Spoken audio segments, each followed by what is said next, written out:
अखिल महाराष्ट्र मच्छीमार कृती समितीनं मुख्यमंत्री फडणवीसांना पत्र लिहिलंय। पत्राद्वारे मच्छीमार समितीनं लालबागचा राजा सार्वजनिक गणेशोत्सव मंडळाची फडणवीसांकडे तक्रार केली आहे। बाप्पाचं विसर्जन चंद्रग्रहणात केल्यानं हिंदू धर्मीयांच्या भावना दुखावल्याचं हे पत्रामध्ये उल्लेख करण्यात आलेला आहे।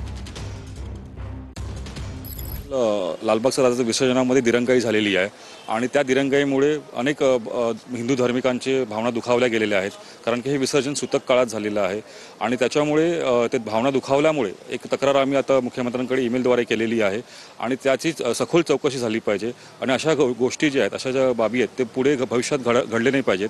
भाविकांना आता तुम्ही साध्या ह्याच्यावर घेऊ नका, लाईटली घेऊ नका आणि भविष्यात हे घडू नये ह्याकरता मुख्यमंत्र्यांनी स्वतः जाती लक्ष घालण्याची आम्ही रिक्वेस्ट केलेली आहे। त्या व्हिडिओमध्ये एक बापाच्या खांद्यावर एक लेकरू आहे आणि त्या बापाला ज्या पद्धतीने म्हणजे मंडळाचे बाउन्सर्स आहेत ती जी हाताळणी करतायत ते अमानुष्य आहे आणि ते कृत्य ज्यांनी केलेलं आहे त्यांच्या विरोधात फौजदारी चौकशी झाली पाहिजे आणि फौजदारी गुन्हे त्यांच्या विरोधात दाखल झाले पाहिजे, ही आमची प्रमुख मागणी आहे। ज्या पद्धतीने पुण्याच्या गणपतींमध्ये मानाचा गणपती जो आपण ऐकून आहोत ती संस्कृती जी आहे ती संस्कृती लालबागमध्ये सुद्धा प्रचलित झाली पाहिजे, जेणेकरून कोळ्यांचा मान त्यांनी तो शाबूत राहील।